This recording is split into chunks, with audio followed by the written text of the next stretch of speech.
Good day mga ka-iPro! So welcome po ulit sa ating kwentuhan session ngayong araw. So good afternoon Sir Eric and syempre sa lahat po ng ating mga members at future members. So welcome po ulit dito sa ating kwentuhan session. Syempre yan po yung ating pag-uusapan, yung Christmas facts. Ano nga ba talaga? So siguro, ikaw sir, ay intro. Magandang buhay po sa inyo lahat, sa lahat ng ating mga kamay-ari at sa mga sumusubaybay at sa mga medyo pinag-aaralan pa tayo, no, na kung magme-member na ba o hindi pa. So, ayun, pag-usapan natin mga Christmas facts, no. Tignan natin kung may matututunan tayo o baka alam na nung iba. So, pag-usapan natin ano-ano nga ba yung mga bagay na posibleng hindi pa natin alam about Christmas. So, una. Ayan. So, number 1, ayan po, no. Christmas wasn't always on December 25. So, hindi pala to, nag-start ng December 25, yun pala, hindi pala talaga. Ang kapanganakan ng Panginoong Jesus ay hindi pala December 25.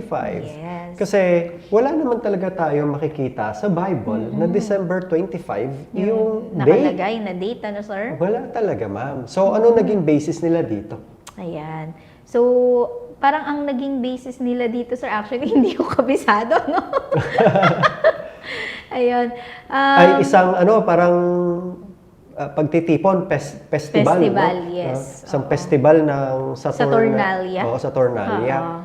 So, dahil parang para sa kanila, doon kasi sa Bible, syempre, yung description ng pagkakapanganak ni Mary kay Jesus, so, syempre, tinitingnan nila kung ano yung panahon, hindi naman siya tag-ulan, hindi naman umulan doon, hindi naman nagyayelo. So, most likely, ito, parang sabi nila, medyo sa spring. Medyo, hindi, may mga ganon, no? So, kaya doon sa lugar, no? Spring doon sa lugar. Kaya, parang doon na lang nila binase, sir, no? binase nila doon. Malamig ngayon, parang gano'n. And then yung date na yan, yung December 25, yun yung date nung festival. Ito ay pagan festival na nakaano siya, which honored yung agricultural god Saturn. Na celebrate sila ng thanksgiving. Yun. Or gift giving. Yes.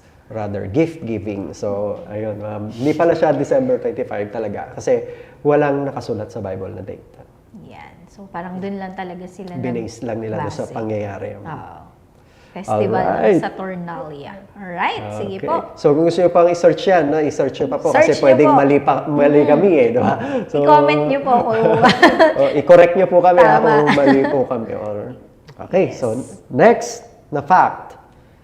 Christmas tree or evergreens are an ancient tradition. So, parang Hindi talaga part hindi pala part ng Christmas, yung ang Christmas tree. Nagkataon lang na tradisyon na siya yung evergreen, yung green na green, ganyan. Tradisyon na siya way back ancient Romans at saka Egyptians. Na kung saan sila, ma'am, parang nire-remind nila na na ang sun. Pabalik na ang araw. So, pag bumalik na yung araw, marami ng mga puno, yung mga greens na nagtutubuan. Nagtutubuan na yung mga green plants. So, there was a time na si Prince Albert ng Germany ay nagbigay siya ng puno na yon, green na green, no, dun sa kanyang asawa. So, binigay niya, ganyan, and then, nakuhanan ng litrato.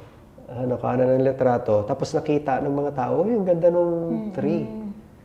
So parang dun siya nag-start. Ayan. Mukhang maganda to. So, yun. Basically, nag-start siya sa Germany. Ayun, yung idea ng Christmas tree. Ayun. So, next po Are we learning? History to, history. So, kailan lang din namin ito natutunan. Okay, so next. Next po natin, Saint Nick was more generous than jolly. So, yung history naman ni ni Saint Nick. So, kumbaga po ang idea po na to from Saint Nick, si Saint Nick daw po, ito po yung tao na yung balbas, tama ba? Tapos, balbasan. Balbasan siya. Then, lagi siyang naka-red suit. So, parang si Santa Claus, Then, nung 4th century daw, ito yung Christian bishop na nagbigay po ng yung malaking inheritance Si Saint niya. Nick, Si Saint Nick dun sa mga poor and ni-rescue niya yung mga kababaihan from servitude. So, kaya po sa Dutch naman, ang pangalan niya po ay Sinterklaas. Sinterklaas, di ba?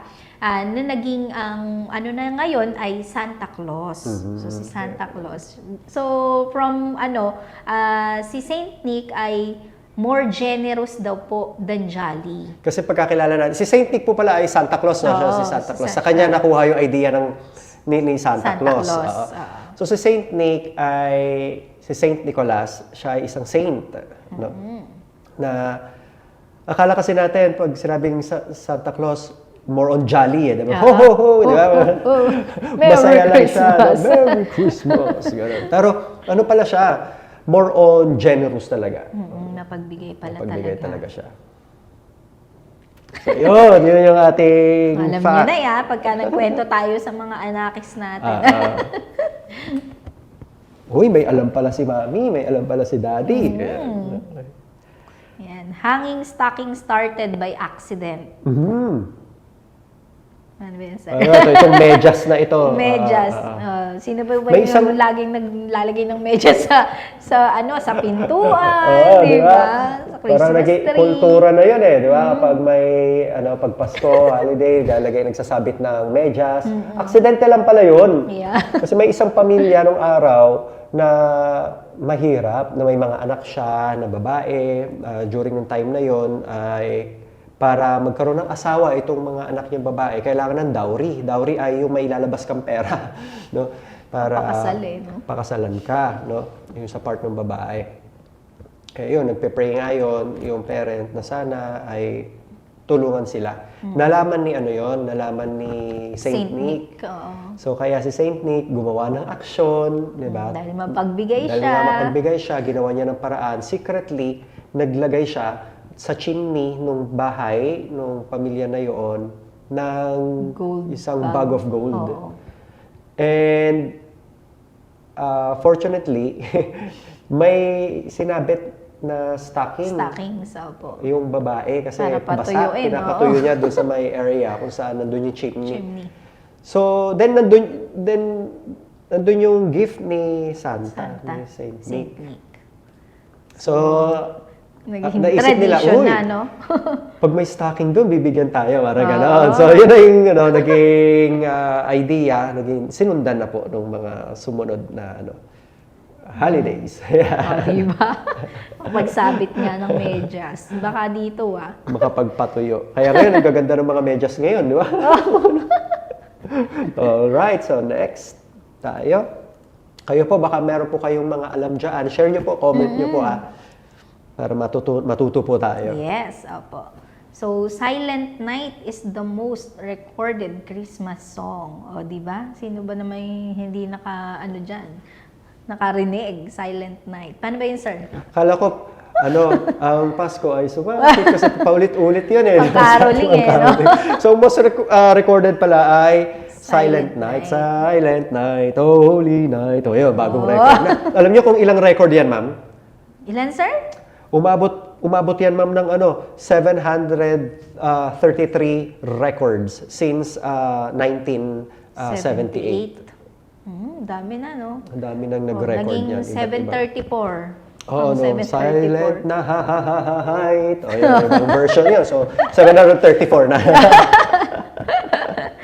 Okay. And last, dun sa ating Christmas facts ay a Christmas gift held a life-saving secret. Ayan.